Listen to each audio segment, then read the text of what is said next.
And Twitter has suspended the rapper Ye, formerly known as Kanye West, after he posted an image of a swastika inside a Star of David.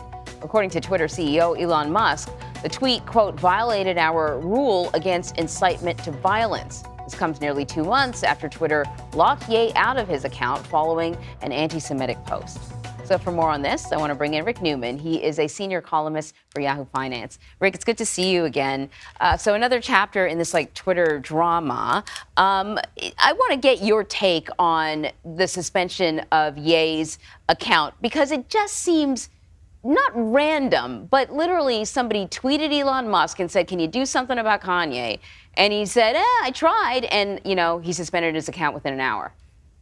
It feels like Elon Musk is learning all the lessons that Twitter already learned before he bought the company just a few weeks back. I mean, this is what Twitter used to do. So Elon Musk bought the company saying he was going to restore free speech, his phrase, not mine, and he was going to unban all these controversial people, including President Trump, who has not yet rejoined, former President Trump, I should say. It's as if he thought that these people would all behave better just because he suddenly bought the company, which is not happening. So it's like this is like Twitter circa 2017 when they were first starting to deal with all these problems. He just seems to be relearning all the lessons that Twitter has already learned. Yeah, it certainly feels like that. And, there are all this reporting that indicates or suggests that, the people that were originally hired to do all this content moderation, they're no longer there. So I guess it's going to be Elon Musk. He's your guy.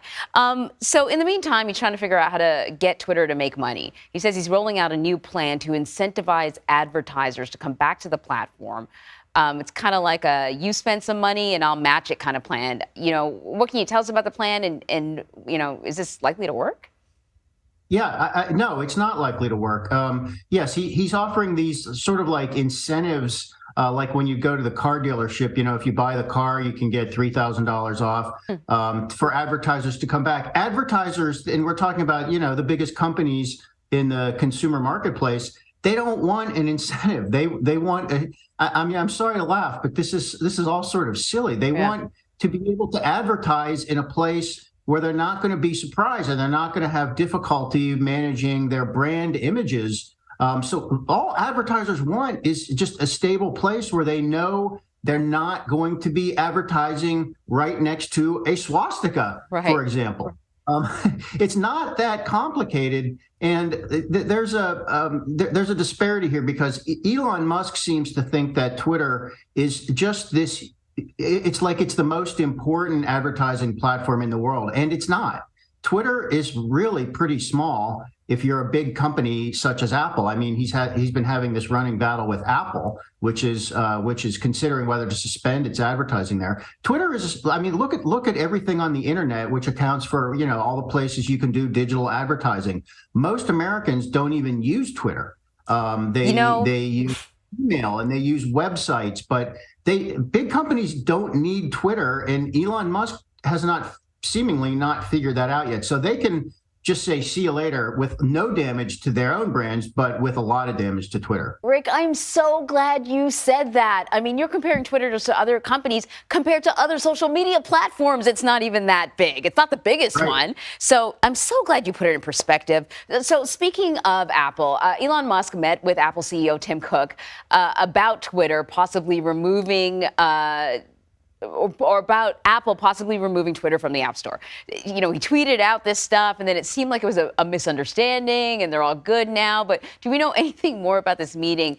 And I did think to myself, if there's anyone that can manage Twitter, ironically, it's probably Apple.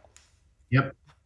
So Apple CEO Tim Cook is a Jedi master, and Elon Musk is an overgrown teenager. And Tim Cook has dealt with many controversies in the past. He is Mr. Cool. He knows how to smooth everything out and keep everything easygoing for Apple. And my guess is that when this whole kerfluffle blew up, and let's remember, Apple never said anything. This was Apple never said we're considering banning Twitter from.